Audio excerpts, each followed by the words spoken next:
warahmatullahi wabarakatuh. Saya Yunadi Kusmawati dengan NIM 104 akan mewawancari salah satu tenaga pendidik di SD Negeri Jungke untuk memenuhi tugas mata kuliah pendidikan karakter dengan dosen pengampu Ibu Henda. Saat ini saya sudah bersama dengan Ibu Rosania, salah satu pendidik di SD Negeri Jungke. Saya akan mewawancarai mengenai pendidikan karakter, bagaimana pembentukan karakter siswa SD. Kira-kira Ibu sudah berapa lama ya berprofesi sebagai guru SD? oh ya sudah 6 tahun ini, tapi dulu itu 5,5 tahun di masih honorer dan sekarang baru menjalankan, jadi 6 tahun ini Mbak. Sudah cukup lama ya. Nah ini apakah ada perbedaan gitu ya Ibu untuk murid dulu dan murid sekarang gitu? Banyak.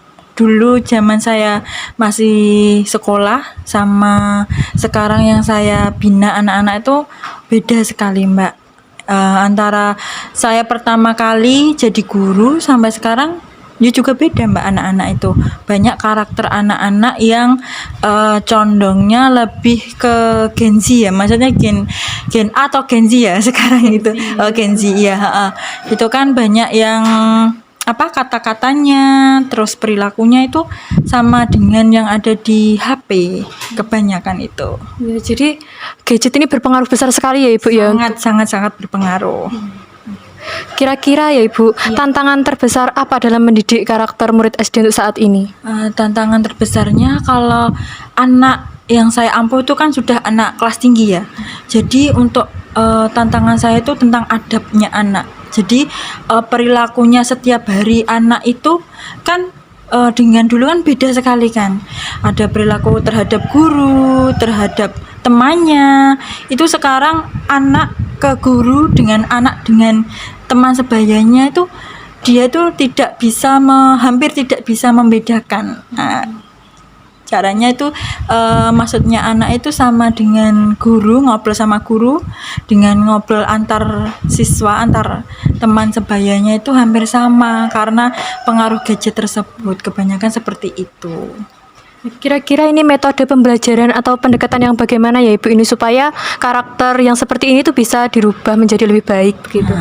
Kalau untuk karakter itu, kalau menurut saya pribadi, saya ini juga masih mencoba dengan cara model pembelajaran yang saya ampuh ini baru yang PBL, Problem Based Learning-nya. Jadi kalau kelas 5 itu saya ambil di model itu untuk siswa itu memecahkan masalahnya sendiri.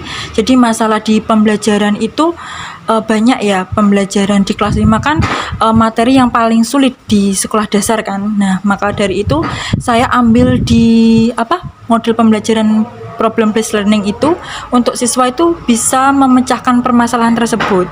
Dan ditambah lagi yang pakai yang zaman sekarang itu kan pakai quizzes, Zep itu kan baru itu kan saya juga tidak mengurangi untuk siswa itu tidak pakai HP juga. Tetap kita sebagai guru itu lebih ke zamannya anak itu zamannya apa, kita juga harus mengikuti, ndak harus ketinggalan anaknya main TikTok gurunya ndak boleh, ndak seperti itu. Kita bisa kok melakukan dengan hal positif tersebut dengan cara ada pembelajaran itu nanti terus ada soal evaluasi atau soal diskusi itu pakai HP juga bisa kok dengan tersebut, dengan pakai quizzes atau pakai Zep. Sekarang kan lagi ngetrennya pakai Zep itu kan, jadi pakai Zep itu juga anak-anak lebih tertarik juga, lebih senang juga seperti itu kalau dalam pembelajaran ya gitu.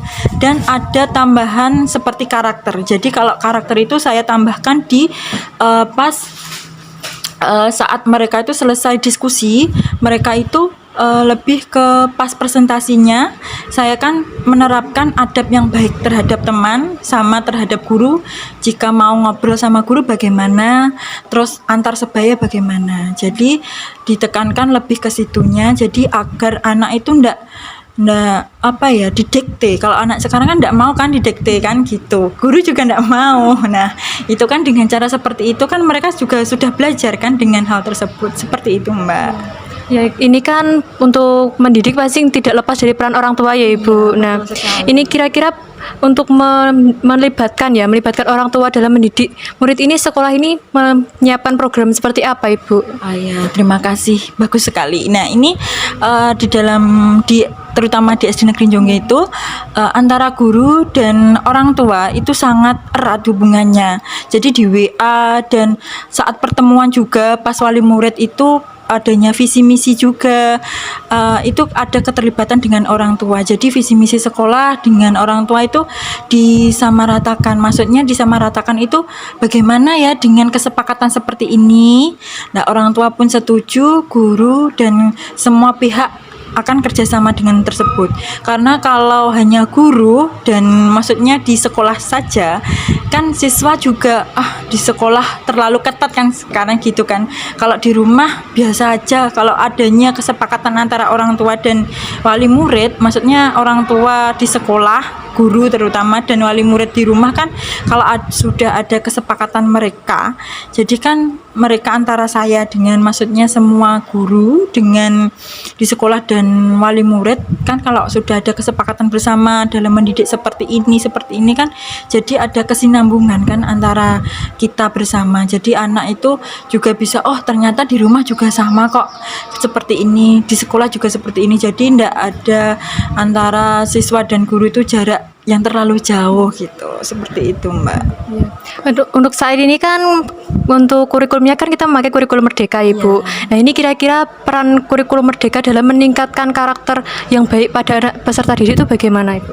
Dengan cara itu seperti tadi ya, Mbak. Kalau kurikulum Merdeka itu lebih enaknya itu pembelajaran secara mendalam juga bisa. Dan sekarang tuh kalau di kelas tinggi itu enggak bisa untuk salah satu menonjol, maksudnya anak satu menonjol itu enggak bisa, semuanya harus diikut sertakan.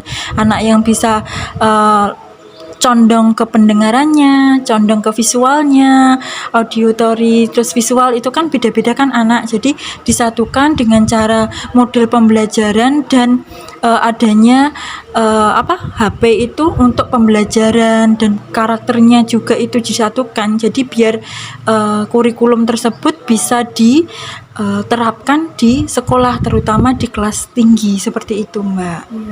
Baik, ini kira-kira untuk metode penilaiannya ya, Ibu, supaya kita mengetahui anak ini sudah berkarakter baik itu bagaimana, Ibu? Kalau saya pada waktu pembelajaran dimulai itu, Mbak, dan juga bukan saat pembelajaran saja, saat istirahat pun guru itu ndak harus leha-leha kan kasarannya. Juga guru itu juga mengamati, anak tersebut sudah karakter baik dengan cara ngobrol sama teman itu baik loh, nggak pakai kata-kata kasar, bullying kan sekarang kayak gitu kan, sama anak bro dan sebagainya, itu kan gimana gitu kalau mendengarnya. Tapi kalau dengan nama Anissa misalnya atau apa gitu kan, sesuai namanya kan sudah enak mendengarnya gitu. Dan cara perilaku anak kepada teman sebayanya juga kan bisa, ternyata anak ini dengan cara pembelajaran di dalam kelas ternyata juga diterapkan di luar kelas, karena guru juga memantau kasarannya gitu kan. Jadi anak itu kasarannya di sekolah pun di dalam maupun di luar kan istilahnya, saya juga dinilai nih di luar kelas gitu. Jadi dengan cara seperti itu penilaiannya anak juga sendiri itu sadar gitu loh, ternyata saya itu di sekolah itu dinilai loh, sikap, karakter, maksudnya terus keterampilan anak, pengetahuan saya juga itu dinilai gitu. Jadi anak juga tahu, guru juga tahu, sama-sama enak gitu, Mbak, dalam penilaiannya.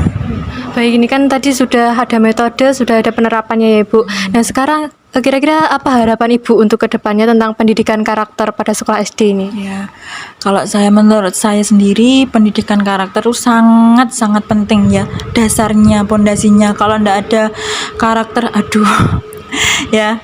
Terus tapi harapan saya semoga tahun ini dan tahun berikutnya yang semakin kalau internet terus apapun itu kan kita ndak bisa untuk menstop kan, ndak bisa, apalagi menghalangi pun ndak bisa. Kita hanya bisa untuk mengikuti lah, tapi mengikuti dengan cara yang positif itu tadi, dengan cara adanya di SD Negeri Jongge itu adanya penilaian karakter karakter, juga penerapan karakter juga. Jadi anak itu juga bisa dikondisikan, masih ndak liar, ndak ada penilaian juga. Jadi anak-anak juga bisa baik ke depannya seperti itu. Semoga juga walaupun mengikuti zamannya, karakternya itu saya harap juga lebih baik lagi, penerapan Pancasila itu lebih diutamakan lagi seperti itu, Mbak. Baik, ini narasumber yang luar biasa, jawabannya juga luar biasa. Ini jadi ilmu baru ya buat kita semua. Ya, terima kasih Bu Rosania atas kesempatannya dan waktunya. Maaf mengganggu waktunya. Ya, terima kasih banyak Bu. Sama-sama.